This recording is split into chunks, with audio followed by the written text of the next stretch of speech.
I'm Tanya Schultz. I am a consultant with Apps Associates specializing in sales enablement and sales software. So I'm also a founding member of the Sales Enablement Society and the Atlanta chapter president. And I hear that the Atlanta chapter is in charge of the Sales Enablement Conference in Dallas. Indeed, indeed we are. Can you give us a one-sentence pitch for that? One sentence pitch for the conference. It is going to be the most epic meeting of the minds you have ever encountered before. You don't want to miss out. Be sure you sign up. And what makes it epic? It is a conference centered around the experience of the members. And it's being thrown by the members. It's being sponsored by the members. It's being put on by the members. It's being, as members in attendance, you're part of the conference as well. It's going to be different. Right. That's awesome. Thank you. Jen Marie. Hey. You look awesome. Thank you. You rock. You do too. All of you do, actually. I have been with the Sales Enablement Society since the beginning, before we had a name, one of our founding directors. And I'm really excited to be here. When I'm not working on society stuff, I'm running my own business called EverChanges. I'm glad to be here. Thanks for having me today. Well, thank you for joining us. And I also want to welcome the audience. We have about 14 people in the audience right now, and probably there are going to be more joining. And if you're in the audience, then feel free to ask questions. Mark, can you introduce yourself too? Sure. I'm Mark Hunter. I'm known as the Sales Hunter. And I'm not a member of Sales Enablement, but I should be, because sales, and I put a video out this morning how much fun sales is, because why? We get to influence and impact people every day. And you think about that. No other profession do you get to influence and impact people every day that you don't even know. That's what makes sales fun. So Mark, did you know that the Sales Enablement Society was started in December, a week before Christmas in 2016? At a hotel in Palm Beach at the Breakers, and everybody signed their name to it, and it was a really epic moment. I was gonna say, I love the video that you did, Gerhard, for that. That's still one of my favorite videos from that whole event. Yeah, you're really talented. I loved that. It was awesome. Thank you. So, Chris, why don't we start with you? Let's talk about the challenges of the members that when you go to those chapter meetings, what bubbles up? What are some of the challenges that members are wrestling with at this point? Oh, certainly. So in the South Florida chapter, which is expertly headed up by Michael Labate, we had a list of questions. Michael typed up about 30 different questions, sort of who we are, what is sales enablement, who does it answer to? And I think we maybe made it past the second question because of the quality and really just healthy debate amongst 7 people. And we really settled on one question, which is sort of feeding into the project that South Florida has taken on is what is the definition? And that's spawned its own level of challenges. For those keeping up with the progress of it, they're setting up 4 different advisory boards, I believe, academic, vendor, practitioner, and then one other maybe research-based. And there's just numerous challenges. The biggest one, in my opinion, is everybody has kind of settled into their own definition of what they do, whether it's very finite, like based around I train sales and that's what I do, or very ambiguous, such as my definition is just empower sellers, knowledge, skills, abilities, and tools to do their jobs. And so I think the largest challenge so far has been getting people to be willing to adopt a universal definition of kind of what we do as a profession. So how do you explain that phenomenon? There are about 1,500 members of the society, and there's not one common definition. It's an interesting question. And I think, to me, the answer is no one signed up for this. And I think everybody, if you really talk to people, you really sit down and talk to a lot of the people in the enablement field, they kind of fell into their role.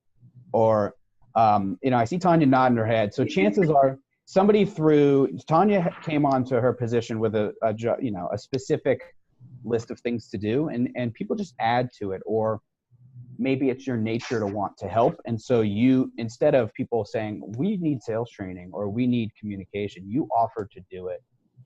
And I think that's the backbone of the challenge of defining this, because everyone is different. And we're drawing from really three fields. Let's just say three fields. You've got former salespeople, former marketing people, and former operations or support people, all sort of, that may be the starting point. But as you grow and sort of organically morph into an enablement professional, it's hard to leave that behind, and therefore that kind of influences your definition of what you do. It also stems from the need that called you to action to begin with, I think. As you said before, that's why we end up with so many definitions across industries and across revenue size. So enablement for a Fortune 5 looks a lot different at this point than enablement for a company that's got 500 folks. And also there are different reporting relationships. Some of the members report to sales, some maybe to HR, and some maybe to marketing. Mm-hmm. At one point, I reported to finance as a sales enablement professional because it came out of pricing to begin with. Right. And strategy. Right. Yeah. So Jen Marie, tell us a little bit about the DC chapter, and what do you get out of being a member? So when I think about DC and about every member, even the members all the way across the ocean, I just get really excited and enthused, and it's made me better at what I do. And I have been in practitioner roles, and I have done consulting, and I couldn't be good at either one of those if it weren't for the mentoring and the coaching that I get every day from the members that I meet in the society.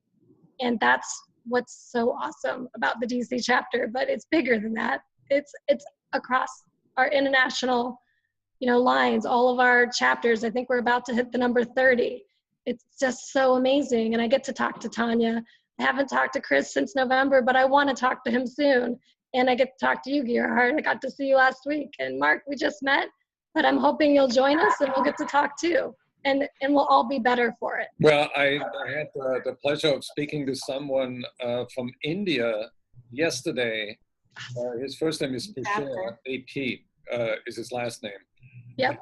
And, he said that he was so excited because he's a member in the Seattle chapter that he communicated with his friends, and now there's a chapter in India. Right. Yeah, they're actually doing multiple chapters, so he's really jazzed and really excited. Right. There's such a need. Let's talk about the practical challenges that you're facing. So the first thing was it's hard to define, and yet there are a lot of commonalities. And last week in the DC chapter, we sort of came up with one word that resonated with me, which is connective tissues. That sales enablement manager is the connector between the different departments and sales. And there's also something that there's some positive energy that comes from all sales enablement managers that sort of recharges, turns on the lights in the different people's heads. Yeah. So Jen Marie, tell us about how you related to when we did this Lego exercise. Well, first of all, I loved it, but I think that's because I play Legos with my kids. I thought it was awesome. But more importantly, what I really liked about the team I worked with is we were able to very quickly sort of think about, well, hey, there's a bunch of departments we're trying to quote unquote enable them. And yes, sales is leading the charge, but how do we make sure everyone else is connected to sales too? And I think that's how I have always thought about it since I first joined the Sales Enablement Society. So I know that those words, connective tissue, are really critical to our definition work because we've got, nice. Was this yours? Yes, that was ours. I think Right. So jealous. They're so jealous. They're stealing that idea for Atlanta. It was cool because we were like, hey, let's all pretend we're a different department and then let's put sales enablement in the middle. And we had like this spinning thing and we were using symbolism and creativity with the Legos to express like a sales pipeline and a marketing eye, like looking at everybody. And Finance was stuck in an office. They were chained to their desk with no legs. So Right. it was awesome. It was really fun. And we got to think about what it's really like to be in our day jobs, but be creative about it. That's awesome. Yeah, it was wonderful. Well, what I liked about it is that there are two parts to this exercise. One is the creation, that you have an idea, you translate the idea in something physical. And then there's the interpretation phase where you then assign a meaning to what you have created, and then you explain it. And the advantage is that everybody sees the same thing and everybody sees something different. I like the fact that there's motion in it, not because, wow, neat, you made something with wheels, but because there's actual motion, because you have to have your head on a swivel, and because it's in constant flux. And that makes room for a lot of interpretation, and it expands the thinking. Definitely. And I saw that across all the groups. And what was really cool to me was that all the groups sort of did it the same, even though it looked totally different. But what you saw was this thing either in the center, to the side, or on top or on the bottom that was trying to explore what sales enablement was. And in all cases, it was connected to all these other departments, including sales. Right. So we say sales enablement, but what we mean is that it's connecting sales and everything that's important about the mission and the business of a company to all the other departments, so that we can be more successful as a company. Right. So Chris, share with us what you have learned in the Florida meetings, and what are you doing that really gets you energized every time you go there? What I've learned is there's just entirely too much to do. In an organization, completely staffed, let's just say staffed by volunteers, everybody is extremely well at just being very PC and asking very nicely. And the second anybody raises their hand, they jump all over them and say, that's the best idea I've ever heard, run with it. So that's great. I think there is so much on the table to tackle as a professional organization. And out of our meetings and a lot of conversations with Michael, I think what I'm really energized about, and professionally what I really love, is developing future leaders. And so sort of my path right now through the society is how do we prepare for our future, right? And specifically, it was brought up in the first meeting, and I even stood up to talk about it, but you know, there's not a lot of knowledge about sales enablement coming out of college. I've been out of college for some time now, but no one knows, right? And you have a lot of millennials entering the workforce at some point in the next 10 years. The boomers are going to decline. How do we encourage millennials and then Generation Z to get involved? And I think I've been in initial discussions with Scott and some other individuals about taking that path. I don't want to be the face of millennials, but I think I got pegged with that really early on. So I'm okay with that, I guess. I'm learning to live with being born in 1984. I know it's not my choice, but Your cross to bear. Yep, it's my cross to bear. But I want to bring in fresh talent, and a term I like to use around here is build your bench strength, right? Like prepare the next person. So I hire maybe just a junior enablement representative, and that doesn't exist for me now in my role. And what does that look like? And I think the society is largely going to help me put that together, but also return the favor and feed it back to the society and say, here's what I did by hiring an entry-level enablement person. Here's what I found, and I think this is what I could do differently. Yeah. Well, thank you so much. In the meantime, we have Britton join us. Tell us about your perception of what you get out of your chapter. So we're actively getting together and having our monthly meetings, and people are getting to know each other. Austin's real hotbed. I would say particularly of sort of the inside sales kind of driven businesses. A lot of companies have kind of moved in on that basis, kind of from the coasts really, and have set up operations here. And one of the big ones coming up is Oracle is building a big center here. So it will have a hub of operations for sales and marketing activity, but it's a pretty dynamic environment full of startups, and then bigger companies like Dell and IBM have good centers down here. Mark, why don't you share with what you do and you have a background as a sales leader, and then you transformed your life and you became a sales trainer. Tell us about Yeah. You know what? Let me walk back through, because I spent 18 years in corporate America, and one of the last positions I had was truly sales enablement. I was director of sales for ConAgra Corporation. Had training, category management, sales promotion, sales operations, had all of those sales enablement departments in there. And then morphed into what I'm doing now. And what I do now is just really kind of wander the world aimlessly, speaking at conferences. I've had the privilege of writing a couple of books, and I get to hang out with Gearhart. Hey, Sales 3.0 conference. Let's put a little plug in there for that coming up in Vegas. But that's another piece. Anyway, but Nice. I want to jump on something regarding sales enablement, because if you think about it, this is an organization whose time has come, because it truly is about customer focus. There's so much buzz about how do we get focused on the customer. And Chris, you brought up a great point about millennials. And I'll tell you what, as a boomer, I'll say that millennials are more equipped to be in sales than boomers ever were. And here's why. Boomers, we got into sales because it was a numeric way to make money. It was we counted the beans, we sold the sales, we got a paycheck, and we were happy. Millennials question everything. They question everything. And the future of sales is about questioning everything, because it's about engaging the customer at a much different level. So when we talk about millennials and sales enablement, I like the way this whole thing is converging.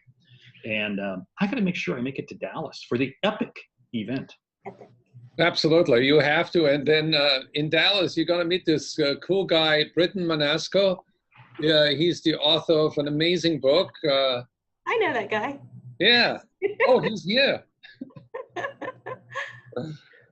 Tell us about your book, Mark. Well, my book is right underneath my camera, but let me go ahead and lift up one, because I'm sitting in a hotel room in Miami. It's High Profit Prospecting, which was actually the follow-up to High Profit Selling. And you know, it's kind of interesting. The reason I wrote that book is because one of the problems people have, and you stop and think about this, is discounting is rampant. Well, reason we discount is because we start off with the wrong prospects. An argument I like to say is you can't take a Walmart shopper and make them a Nordstrom customer. If you start off with Walmart shoppers, you're going to have Walmart prices. Nothing wrong with your business model. But start with your right prospect, and it's amazing how much more successful. Yeah. I would like to bring in the voice of God at this point. I think we have Scott Santucci in the audience, and I just promoted him to analyst. He couldn't help himself. He had to get there. He had to. Totally. You never know what's coming. And now he's hiding. As I found out too. What? Surprise. He's always here.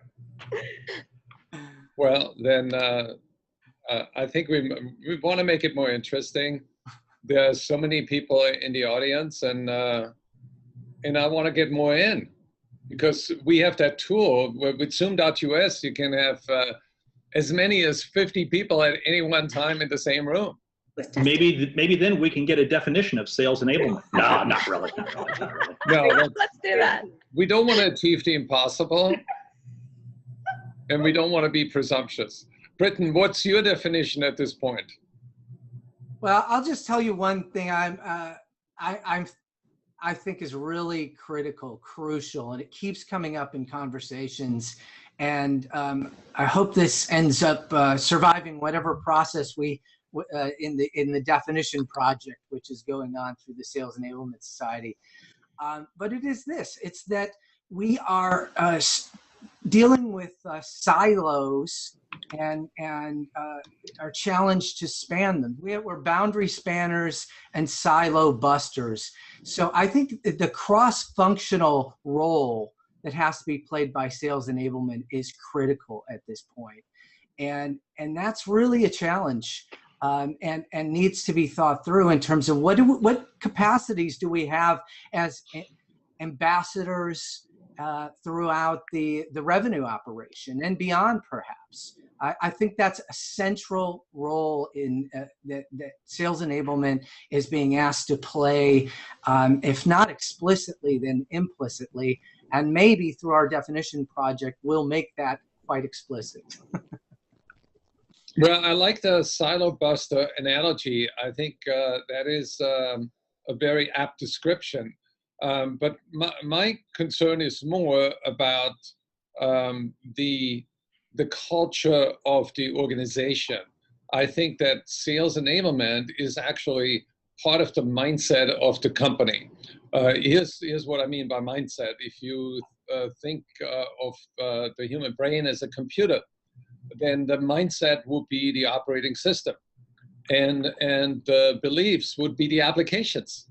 And I think that the beliefs of the sales enablement manager actually has a huge impact, or can have a huge impact, on the mindset of the organization. Does that make sense, Chris? It does. And actually, I can echo your sentiment there. One of the things that we really strive for at the bare minimum is to be the facilitator of the answer. We may not know, but chances are we're going to get you to the person that does. And I think, to further your point, sales enablement is just the beginning. To me, the future is organizational enablement. It's sort of the central nervous system of any organization, connecting all the dots, making sure everything is communicating, everything is flowing, and all the resources are in sync. I think those are good analogies. And Tanya, what's your take on that? When I think about sales enablement, I consider it a bridging of the gaps, because there are gaps all over. And it goes back to silo busting and all that sort of thing as well. But when you lift it up just one level higher, when you talk through enablement at an executive level, executives sit in a room all day long and talk about goals. But having a sales enablement leader in those executive conversations create the path to achieve the goals. Well, I like that. And it brings me to another idea, which is that in the past, we had thought leaders. Yes. And I think thought leaders are dead. And I think about what we're doing right now. We are conversation leaders. So sales enablement managers set the agenda for better conversations. I love that. Very true statement. And it brings me to, Werner Heisenberg. Mark, you remember the physicist? He says, nature does not reveal its secrets. It only responds to our method of questioning. Which I think takes us to the piece that we have to be culture creators. We have to be culture creators in our organization. We talk about sales enablement.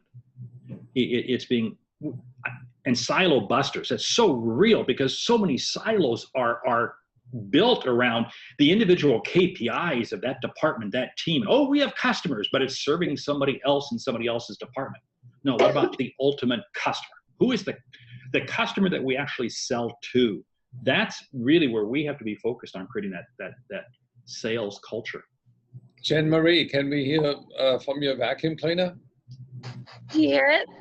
It's the air conditioning unit. Oh, it's the air conditioning. My computer's picking it up. I don't know why. But my air conditioning unit agrees vehemently with everyone here. I love the conversation component. Partly because in the society, we really want to have conversations. And by having conversations, we're helping each other. And if we have those same conversations inside of our companies, we're also going to help our companies. So I really like where that's going. So I'll just say that's what my vacuum cleaner and or air conditioner unit thinks today. I want to shift to another topic, and I want Chris to enlighten us. How does sales enablement and social media work together? What role do you have in your company when it comes to social media? That's a good question. So just using social media as a channel of relevance. Is it a selling tool? Absolutely. Is it a connection tool, a prospecting tool? Absolutely. But I think at its core, it's a channel of relevance, and instilling that into your sellers, that it's still very ambiguous to older generations that, LinkedIn is not just used for job searches or resume building, that Twitter is not just used for 140 plus character updates. Having them understand at its core that it is to maintain relevance and insights for your customers and positioning. ingraining it into their day-to-day and their discipline of helping you source business and source market intelligence and everything else. That's step 2, that's step 3. But sort of just positioning it or making them aware that, you know, your desk phone is an arrow in the quiver. Your leads list is an arrow in the quiver. And now your LinkedIn account is just another arrow in your quiver. It's just another tool. It's another thing you can rely on to be more effective at your job. Tanya, you're busy with promoting the conference. Are you planning on creating like memes for every speaker and for every session? You're going to push this out heavily through all the members through social media? Absolutely. We've already begun that process.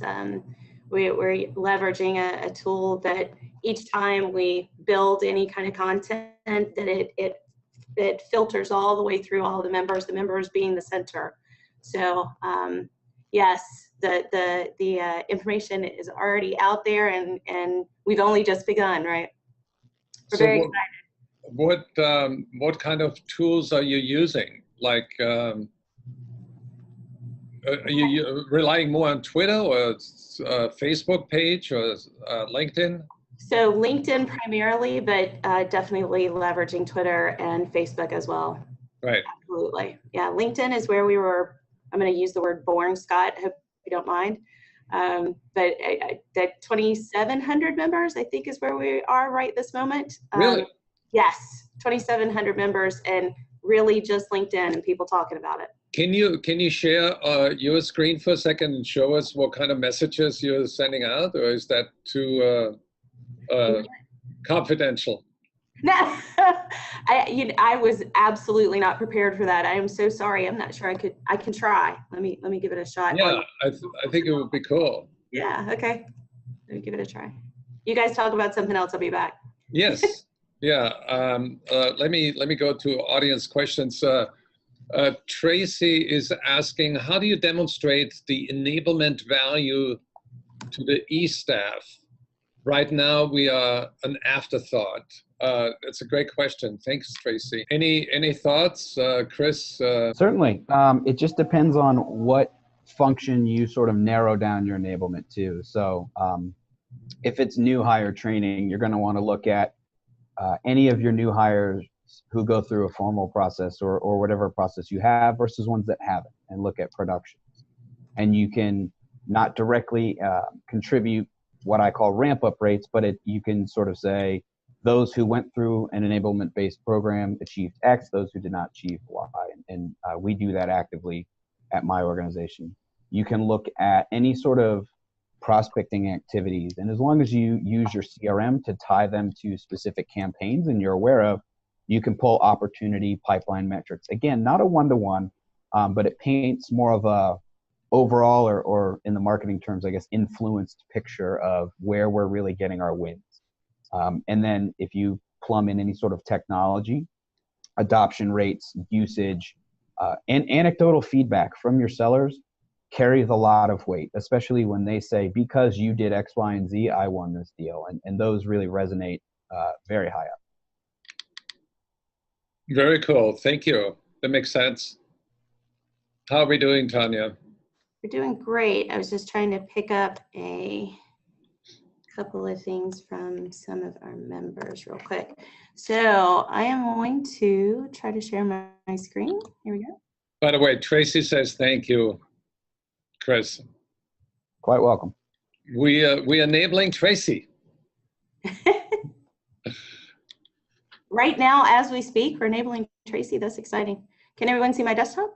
Yes. Excellent. All right, so there are a couple of key things that are happening on a weekly basis. The first thing is we've got a handful of Sales Enablement Society members that are creating blogs and posts out on LinkedIn, a couple a week actually at this point from a volume perspective, just talking about the experience. And so for example, while we were in the room planning how we were going to start communicating what the experience will be like in the conference, we popped out on LinkedIn and we just start sharing what even the planning session feels like. Alexandria is one of our rock stars here in Atlanta. If you go to her page, you can see a litany of things around that type of topic. We've also launched a Sales Enablement Society conference website. This is going to be updated at least once a week. We've got so much context coming in at this point from a planning perspective. So this will not look the same over the next 10 weeks on any given day that you come out here to look at it. So I would encourage everybody to come and check it out. That's awesome. And I would encourage all the members that are online now to go and share those blog posts and your LinkedIn messages, so that if we have 2,700 members, then you're probably going to have a reach of 8,000 or 10,000. And That'd be amazing. What's the goal? How many attendees? 500, or is it 1,000 now? So Scott volunteered me for 750, but we're up to 1,000 now. Yeah, we're gunning for 1,000. That's amazing. We're gonna hit it. Huge. Yeah. Jen Marie, are you going? Well, I know that I am signed up, and I know that Scott is. I'm wondering how many other people on this call. Wait, I know Britton is. I haven't checked the latest registration. Chris, all right, good, good. This is awesome. So well, yeah, I'll definitely be there, and I'm so excited that Tanya has a whole invisible marketing team behind her. They'll probably live in the house where you are. You probably have 60 people there that do the marketing. I wish they could come live with me. It'd be great. It's been amazing. The Atlanta chapter started in June. Our first meeting, we had 32 people. Very first meeting out of the gate. In that first meeting, Scott asked us to take the challenge on, and we've got a dozen people that pop in with all the time that they can volunteer with to help us with the effort. So it's and been how many people do you have now in the meeting in July and August? We're up to 45 now. We're up to 45 in the chapter. But the amazing part is how many of those folks talk to me on a weekly basis. Like Jen Marie was saying before, I think that it's amazing how much the network is willing to network. And I'm just stunned by the capabilities of the people in the group. And how do people sign up? Mark Hunter wants to sign up. What do you do? Go to the website. You can always look for it through LinkedIn. Just give a quick search on Sales Enablement Society, but there's a site to sign up to be a member, and there's a site to sign up for the conference as well. So Mark, can we see your screen, how you sign up, so we get some action? Whoa, you're putting pressure on me. Here we go. Oh no, I'm going to, because that is Mark, that's the price of admission. That's the price of admission, knowing that. Okay, let's see. Are you sharing there's my screen. Okay, so look at you, he's doing it. Here we are, I'm doing it. Now hold it, but I got that in the way here. Let me open up. Mark needs to set the example. I need to set the example, because knowing it's at UTD and Dr. Drover there. I love it. I'm gonna go out and Sales Enablement. Let's just type that in. Let's just see what pops up. Let's see how Google search is doing. There it is. No, whoa, because I couldn't type there. We don't see that screen. You got to share the other screen. Oh, I'm sorry. Zoom screen. You're seeing a Zoom. Hold it. Just relax, boy. I tell you what, I get picked on. So, okay, you see that? No. Yeah. You're seeing that. I see the Zoom. We see the Zoom. Okay, hold it. I'm sorry. You got to open a new tab. Oh, there it is. I see what you're seeing. Okay, hold it. Okay. We believe in you, Mark. I know. This is pressure. I know. No pressure. No pressure at all. We're having a great time. Yeah, I know. Oh, wait a minute. Okay, I got to share that screen. Okay, hold on. See, come on. There we go. Okay, now you see that screen now, right? But I don't want to lose you. I don't want to lose you guys. No. Oh, man. You're hard. You're hard. Several screens open, and I think I know. I have like 10 screens open. Okay. Go and minimize the Zoom screen. Can you see my screen? Here we go. There you go. Okay. Sales Enablement Society. pressure. See if Google works. See if Google works. Ah, yes, there it is. There it is. There it is. Hey, hey, hey. Come on, baby. Come on, baby. Come on. Hotel Wi-Fi. There it is. There it is. There's the line. Events. Tried. Upcoming events. Upcoming events. October. Register now. I don't even have my phone with me to know what my. Let's look. Let's make sure that. Yeah. Well, I'm gonna go ahead and register because you are pushing me right now to do it. So yes, how's this sound? Okay, one. Yes. Let's check out. Let's buy the ticket. Easy We're gonna peasy. watch you put in your credit card information too. Yeah. Everybody get your pens out. Get your pens out, folks. Here we go, guys. Are you ready? Oh, my air conditioning wants to join. I gotta go on mute. There it is. See? And select a credit card type. Gerhard, I'll just use Stop yours now. again. Okay. I'm just gonna go ahead and use your and I'll stop right there. How's that sound? Okay. But yes, Yeah. I will I be there. recommend it.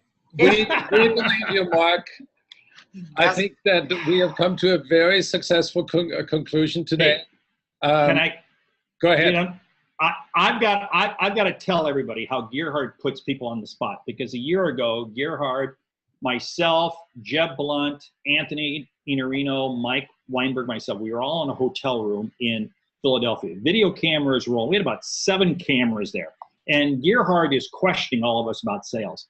And Gerhard puts Jeb Blunt right to the spot right then. It's Sunday, about 12:30. He says, Jeb, pick up your phone. I want you to call somebody. I want you to make a cold call right now. And Gerhard was relentless. Remember that? You remember that? You were relentless. Role playing at its finest. Role playing live. Live on a Sunday. And I don't know, 1 o'clock in the Jeff afternoon. Blount called a client on Sunday and said, I have a new book coming out. It's not in print yet, but how many copies would you like? And the guy says, well, if it's your book, I buy 10. Really? Yes.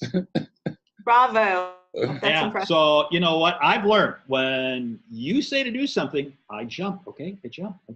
Well done.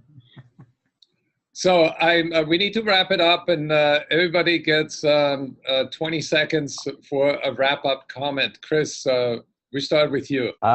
Just happy to be on this panel with a bunch of accomplished people, and then just apparently some kid. So thank you all for letting me talk.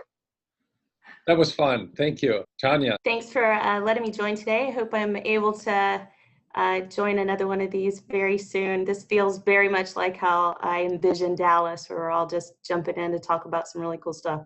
It's going to feel like a family visit. Yeah, homecoming, as my mother would say. Jen Marie. I'll echo the thank yous. It's always awesome to spend time with my fellow society members and to recruit at least one new one, Mark. So welcome. Excited to be here, and I'm glad we could do this today. Mark. Now I've got to clear my calendar so I can make it to Dallas, October 26th to the 28th. We'll be making some client phone calls and adjusting some dates, but All right. I'll be there at least for a day of it. Awesome. Well, thanks, everybody. We are going to continue every week on Wednesday at 1 p.m. Eastern Time. Tune in to the Sales Enablement Society conversation. And remember, Sales Enablement Society members are conversation leaders. Thanks, everybody. Thank you. Bye.